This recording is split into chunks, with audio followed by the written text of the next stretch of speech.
কৃষি উন্নয়ন ভিত্তিক প্রামাণ্য অনুষ্ঠান মাটি ও মানুষ। সেই দর্শক, আমাদের আজকের অনুষ্ঠানের নির্বাচিত বিষয় হচ্ছে যান্ত্রিক কৃষি। যান্ত্রিক কৃষি এই পর্যায়ে আমাদের আজকের প্রতিবেদন বিষয় হচ্ছে যান্ত্রিক পদ্ধতিতে আলু উৎপাদন, সংরক্ষণ এবং বিতরণ। সেই দর্শক, আলুতে যান্ত্রিকতা। মেশিনটা বলতে আমরা স্টার্ট দেওয়ার পর এখানে একটা ক্লাস আছে, ক্লাসটা চাপ দেওয়ার পর এটা রোটারটা এটা ঘুরতে থাকে, মাটি কাটতে থাকে, মাটিটা ফলে আপনার গুঁড়ো হয়ে যায়। এখন ড্রেন যদি মাটি এরকম না হয় তাহলে কিন্তু কাটবে না, কাটবে না, চাকাগুলো বসবে না, মেশিনটা তো যাবে না। এবছর নতুন আপনি ব্যবহার করছেন না? জি, কেমন আরাম নাকি? ভালো, মোটামুটি ভালো আছে। সাধারণভাবে যে আমাদের শ্রমিকরা এই নিড়ানি দেয়, তারা 1 বিঘা করতে কয়জন মানুষ লাগে? 4 জন, 4 জনে তো 12 জন লাগে 1 বিঘা। 5 জন যদি 500 টাকা দিয়ে আমাদের তাহলে 2500 লেগে যায়। আর এইটাতে আপনি কতটুকু পারবেন? আমাদের এখানে ধরেন আপনার 3 বিঘা হইতে 5 বিঘা একজনই একাই পারবে। এরপর মার্চের প্রথম সপ্তাহে আলু জমিতে হামপোলিং করা হয়। হামপোলিংয়ে তখনও যান্ত্রিকতা যুক্ত হয়নি। আমরা সর্বশেষ যে পর্যায়টি ধারণ করি সেটা ছিল আলু তোলা। সময়টা ছিল মার্চের 3য় সপ্তাহ। আলু তোলার এই সময়টাতে পুরো উত্তরাঞ্চলের চিত্র পাল্টে যায়। মাঠে আলু তোলা হচ্ছে, নারী পুরুষ নির্বিশেষে আলু তোলায় সম্পৃক্ত হন। এই সময়ে কৃষি শ্রমিকের অভাব প্রকটভাবে দেখা যায়। একটি কথা না বললেই নয়, সাধারণভাবে আলু চাষে, আলু রোপণ এবং আলু তোলা পর্যন্ত ও গ্রেডিং করার সময় সবচেয়ে বেশি শ্রমিকের প্রয়োজন হয়।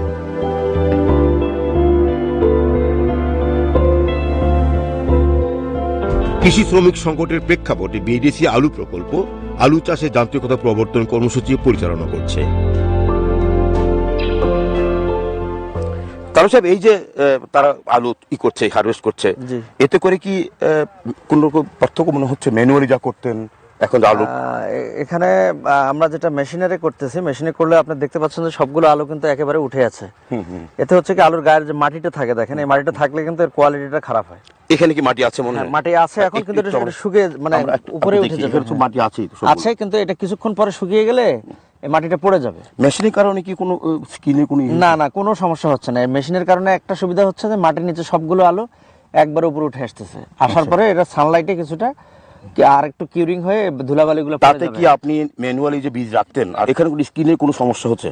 না, স্কিনে কোনো সমস্যা হচ্ছে না। আমরা মেশিনের যে সুবিধাগুলো পাচ্ছি, প্রথমত হলো আমরা অল্প সময়ে, দ্রুততম সময়ে আমরা বীজ আলুগুলো সংগ্রহ করতে পারতেছি। আপনারা নিশ্চয়ই জানেন যে এই সময় কিন্তু আমাদের টেম্পারেচার বাড়ে, দ্রুত বাড়ে।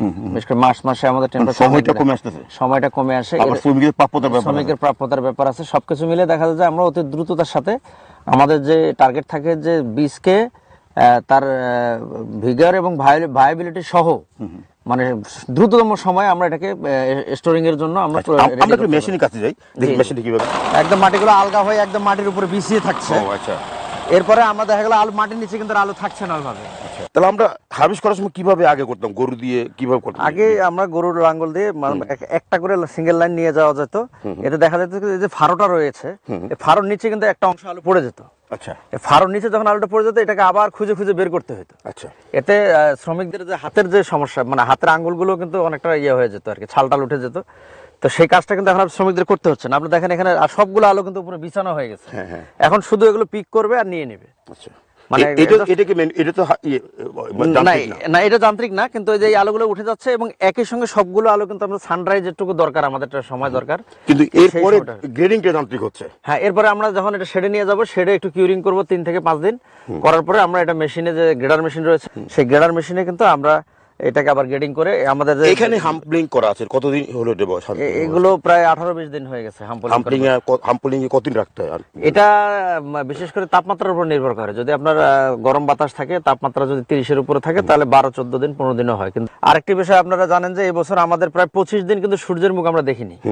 জানুয়ারি মাসের প্রায় পুরোটা সময় ধরে সূর্যের মুখ আমরা দেখতে পাইনি। হেড ব্লাইট ইস্যু, হেড ব্লাইটের আক্রমণও ছিল। সেটা চেয়ে বড় কথা হলো যে 10 ডিগ্রির নিচে যে টেম্পারেচার থাকার কারণে আমাদের যে পরিমাণ আলুর উৎপাদন হওয়ার কথা, কারণ আপনি নিশ্চয়ই জানেন যে গাছের পাতা হলো ফ্যাক্টরি, সূর্যের আলো হলো কাঁচামাল, অন্যান্য আনুষঙ্গ সহ। কিন্তু এখানে আমার কাঁচামালটাই ছিল না, অর্থাৎ সূর্যের আলো না থাকার কারণে আমাদের যে সোর্স থেকে যে খাদ্য তৈরি হয়ে সিঙ্কে যে জমা হবে, অর্থাৎ মাটির নিচে আলু হিসেবে যেটা জমা হবে, এটা বাধাগ্রস্ত হয়েছে। প্রায় 20 থেকে শতভাগ যান্ত্রিকীকরণের মাধ্যমে আলু বীজ উৎপাদন, সংগ্রহ, সংরক্ষণ চলমান রয়েছে।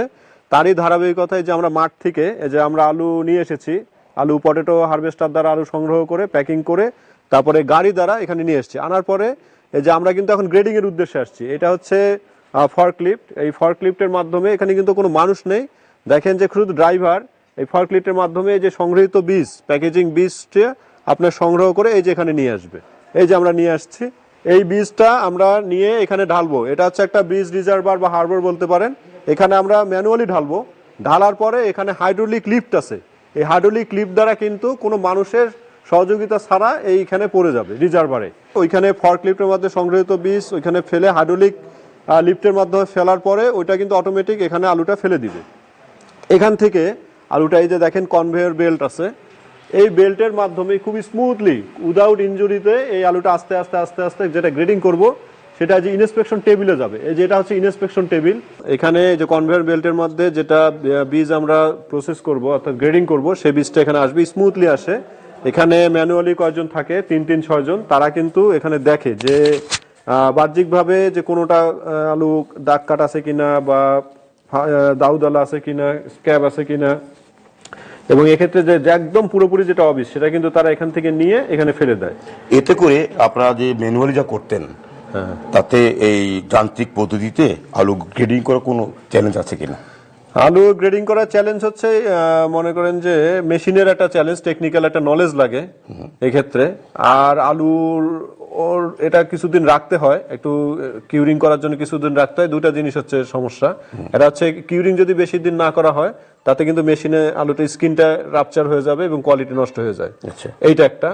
আর টেকনিক্যাল ইস্যু, যেমন একটা টেকনিক্যাল এটা সফিস্টিকেটেড একটা মেশিন, সেক্ষেত্রে আপনার যদি টেকনিক্যাল কোনো ইরর আসে সেক্ষেত্রে এটা এবার তো প্রথম আপনারা গ্রেডিং গ্রেড শুরু করেছেন তাই না? দ্বিতীয় বছর। এরপর পার্টটা কি? এরপর আপনি যাচ্ছে ওখানে এটা আছে ইনস্পেকশন টেবিলে। আপনি মোটামুটি দৃশ্যমান যদি কোনো আলু থাকে যে বীজ থাকে যেটা আছে বীজের আকারে নয় বা কোনো ডিফর্ম বা কোনো আঘাতপ্রাপ্ত বীজ থাকে সেটা আপনি সিলেক্ট করে এখানে দিলে অটোমেটিক নিচে চলে যাবে। আর এখানে মোটামুটি ফ্রেশ বীজটা থাকছে। থাকার পরে এখানে যে সামনে যেটা আছে এটা একটা চালনি, সিভ মানে চালনি, বিভিন্ন ম্যাশের চালনি। এখান থেকে আমাদের যে কাঙ্ক্ষিত সাইজ আছে এ গ্রেড, বি গ্রেড, কয়টা গ্রেড আমরা সাধারণত 4টা গ্রেড করি, এ বি, আন্ডার, ওভার। আচ্ছা, আন্ডার, ওভার। তো এখানে আমাদের যে সাইজে আছে সেই নির্দিষ্ট সাইজে কিন্তু মেশে চলে যাবে। অর্থাৎ গ্রেডিং হওয়ার পরে তারপরে এখানে হচ্ছে ডেলিভারি যে আছে লাইন আছে, ডেলিভারি লাইন দিয়ে ওটা কিন্তু নির্দিষ্ট গ্রেড অনুযায়ী এ গ্রেডের জন্য যেটা এ গ্রেডে চলে যাবে, বি তে চলে যাবে, সি তে চলে যাবে। আর একেবারে যেটা এ গ্রেডের নিচে অর্থাৎ আন্ডার বলা হয় সেটা কিন্তু এই নিচে চালনি দিয়ে ছাঁকনির মতো সেকন পদ্ধতির মতো পড়ে যাবে এবং নিচে আমরা একটু মেশিনটা চালু করে দেখি। গত ডিসেম্বরের দিকে এই ডুমারে যখন আলু কৃষি যন্ত্রের মাধ্যমে রোপণ করা হয় একটা প্রতিবেদন করেছিলাম। পরবর্তীতে জানুয়ারিতে এসেছিলাম, সেখানে আগাছা দমন করার জন্য আপনারা নতুন যন্ত্র ব্যবহার করছিলেন এবং আর রোপণ করার ক্ষেত্রেও আমরা দেখেছি মেশিন ব্যবহার করেছেন। এখন তোলা হচ্ছে মেশিন ব্যবহার করছেন। এই যে একটা ব্যাপক কর্মকাণ্ড আপনি আলুর ক্ষেত্রে শুরু করেছেন, তো কতটুকু সাফল্য অর্জন করতে পারবেন আলুতে কৃষি প্রবর্তনের মাধ্যমে? ইন্ডিয়া আমাদের পার্শ্ববর্তী দেশে 100% আলু প্লান্টেশন হচ্ছে যন্ত্র দিয়ে।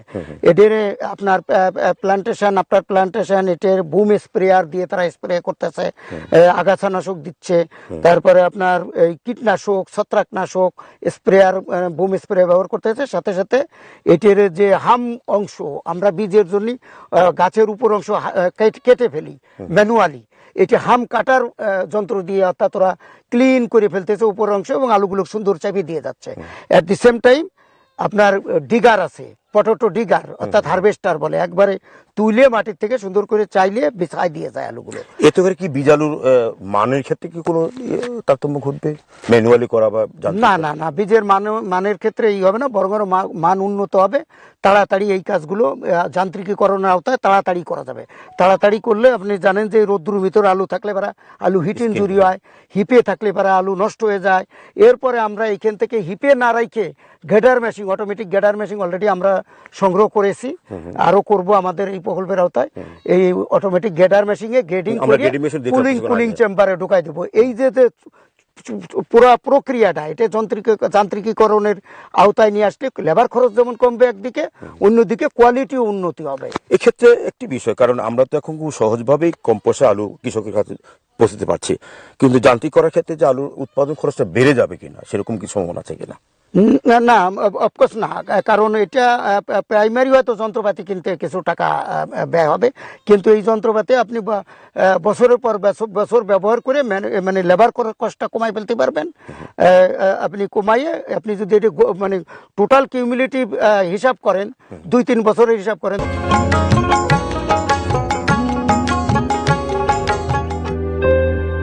সারা দেশে বোরো মৌসুমে ধান কাটা পুরোপুরি শুরু না হলেও হাওর অঞ্চলে ইতিমধ্যেই ধান কাটা শুরু হয়েছে। চলতি মৌসুমে হাওর জেলা, সুনামগঞ্জ ও হবিগঞ্জ হাওর অঞ্চলে ব্যাপকভাবে ধান কর্তনে যান্ত্রিক কৃষিতে কম্বাইন হারভেস্টার ব্যবহার করা হচ্ছে। হাওর অঞ্চলে কম্বাইন হারভেস্টার ধান কাটা নিয়ে একটি বিশেষ প্রতিবেদন দেখবেন আমাদের আগামী অনুষ্ঠানে। আজ এ পর্যন্তই। আমাদের আগামী অনুষ্ঠানগুলো দেখবার আমন্ত্রণ জানিয়ে শেষ করছি আমাদের আজকের মাটির মানুষ। সকলকে ধন্যবাদ।